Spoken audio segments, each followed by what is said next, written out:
The whisper of the vessel. The human body is often treated as a temporary vehicle, a vessel whose primary purpose is to carry the mind from task to task until it finally gives out. We demand peak performance, we push past exhaustion, and then we are surprised when the engine sputters. We treat the body like a project to be fixed, or worse, an inconvenience to be ignored. But what if the body is not just the vehicle? What if it is the radio receiver through which the signal of consciousness must pass?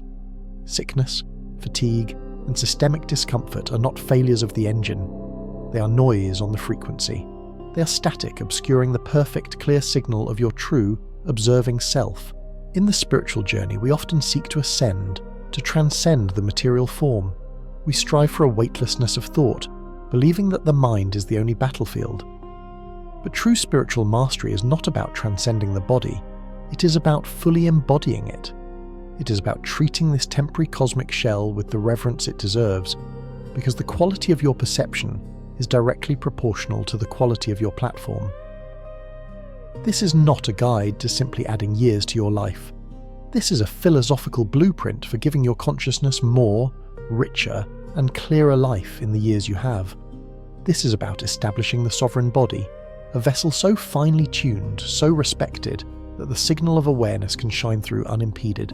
Act war, the illusion of optimization, intellectual critique. The modern pursuit of longevity has fallen into the same trap as every other self-improvement movement, the algorithmic trap. It is driven by data, metrics, and an obsession with outsourcing intrinsic worth to external validation.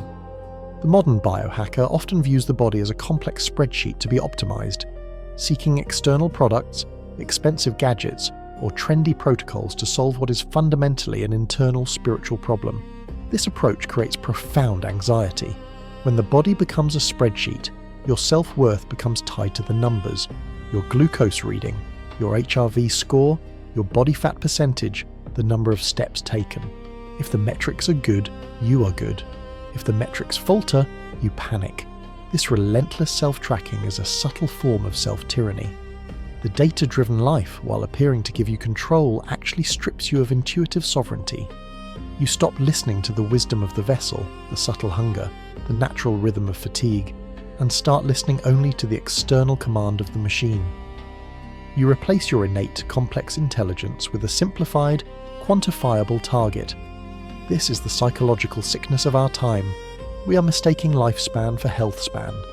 Lifespan is merely the duration of existence, the line on the graph. Healthspan is the duration of vibrant, unimpaired, fully engaged life. What good is a longer life if the extra years are spent in a fog of fatigue governed by an endless cycle of self-monitoring and performance anxiety? The truest form of longevity is not just extending the line, but deepening the colour and texture of the present moment. That depth is only available when the body is truly sovereign. Ask 2. The philosophy of stewardship, spiritual reframing. To achieve true sovereignty, we must shift our perspective from ownership to stewardship. This body is not your possession. It is a temporary loan from the cosmos, a singular structure of flesh, bone, and awareness that will one day return to the silence. You are the chosen steward of this unique vehicle, responsible for maintaining its integrity not for profit, but for pure experience. The sovereign approach to the body asks, what is the highest and best use of this vessel? The answer is always presence. The body's natural state is balance or homeostasis. Whenever we introduce stress, whether through inadequate sleep, poor nutrition, or constant mental chaos, the body dedicates a massive amount of energy, which is simply compressed consciousness, to returning to that equilibrium. This energy is a direct subtraction from the energy available for deep thought, empathy, creativity, and spiritual awareness. When the body is well, when it is in harmony, your consciousness gains bandwidth. The mind is calmer, the heart is more open, and the world is perceived with greater clarity. Longevity, therefore, is not the result of spiritual practice. It is the platform for spiritual practice. The sovereign individual understands that every small, disciplined act of care is a sacred ritual. Waking up before the alarm is not just better time management. It is honouring your body's natural cycle. Choosing whole, nourishing food is not a diet. It is honouring the cosmic materials that sustain your form. Prioritising rest is not laziness. It is acknowledging the deep, unoptimized necessity of renewal for the soul. These are not metrics, they are declarations of self-worth. They are the quiet, inefficient acts that reaffirm your commitment to this miraculous vessel. The sovereign body is the one that is listened to, not commanded.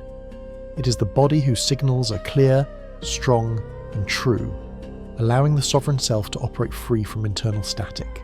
Act 3. The 3 pillars of embodied presence, psychological blueprint. The sovereign approach to longevity can be simplified into 3 non-algorithmic disciplines. These practices resist quantification and thrive on consistency, patience, and radical honesty. Pillar 1. The discipline of stillness, the unoptimization of rest. The modern world regards stillness as a void to be filled, a problem to be solved with more content or more metrics. Yet, the body and brain do their deepest work, the work of healing, memory consolidation, emotional processing, and cellular repair when they are still. Sleep is the highest form of biohacking. It is the period when your consciousness voluntarily steps away from the external world, so the inner world can perform its essential, complex, and utterly unquantifiable maintenance. When you skimp on sleep, you're stealing from the quality of your future self. You're choosing chaos over clarity. The discipline of stillness extends beyond sleep. It includes the intentional insertion of non-productive space into your day. True solitude, without a device, without a goal, without the relentless inner monologue of task setting. This stillness is an act of resistance against the pressure of the algorithm to be constantly on. Psychologically, this practice reclaims your attention, proving that your worth is not dependent on your output. Pillar 2. The discipline of movement. Movement is the language of the body. Unfortunately, modern fitness has replaced joyous movement with competitive metric tracking. We run for the number on the watch, we lift for the number on the scale, and we stretch to achieve an aesthetic goal. This turns the body into an object of performance rather than a subject of experience. The sovereign body moves for joy and expression. The movement should be inefficient, playful, and often without a measurable goal. Go for a walk and look at the sky instead of the ground. Dance not to perform, but to simply feel the weight and gravity of your own form. Engage in movement that requires presence, like martial arts, swimming, or rock climbing, where distraction is dangerous and focus is mandatory. This movement reconnects the mind to the flesh.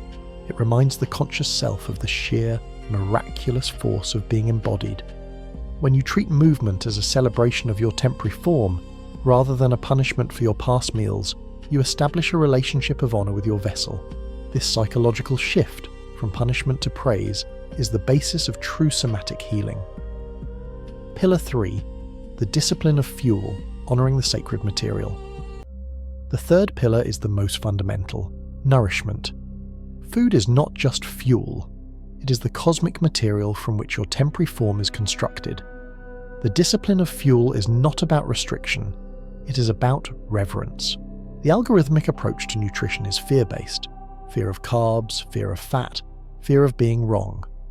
The sovereign approach is intuitive and honor-based.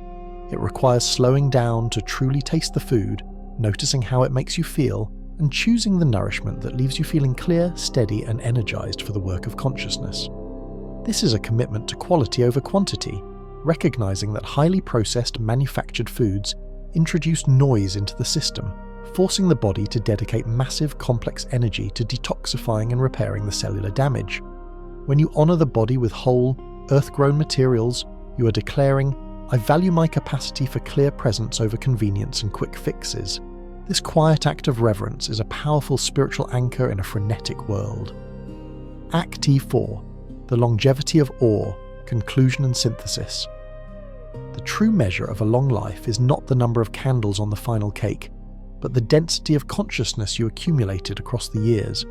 The person who lives 60 years in a state of radical presence and deep awe has lived a longer, richer life than the one who lives 100 years in a haze of distraction and optimization anxiety.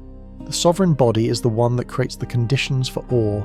A body that is well rested, moved with joy, and fueled with reverence is a body that is quiet enough to hear the universe whisper. Or, the sublime, unexpected interruption of the mundane is the ultimate proof that you are not an algorithm. It is the soul's signal that it is fully receiving and processing the sheer miracle of reality. We can never truly conquer death. The vessel will inevitably return to the earth. but by establishing the sovereign body, by prioritizing Healthspan as a spiritual discipline, we ensure that the time we have is maximized for its highest purpose, conscious experience. Do not seek perfection in the numbers, seek integrity in the choice. Choose stillness over rush, choose joy over performance, choose reverence over consumption.